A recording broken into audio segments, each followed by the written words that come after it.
Salam. Meyvələri balona yığmazdan öncə qapaqları qaynar suda saxlayıram. Balonları qaynar suda yaxşı yuduqdan sonra hər birinə təxminən 600 qram təmizlənmiş, istəyə görə meyvə yığıram və hər balona 2 ədəd limon dilimi, 2 ədəd nanə, 2 fincan şəkər tozu əlavə edirəm.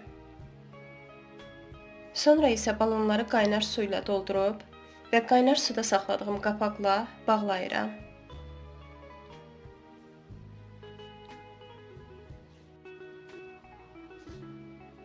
Balonların qapağını bağladıqdan sonra masanın üzərində bir neçə dəfə fırladıram ki, şəkər tozu ərisin. Sonra isə isti ədyalın arasında meyvələrin rəngi çıxsın deyə 2 gün saxlayıram. Növbəti videolarda görüşənə kimi. Hələlik.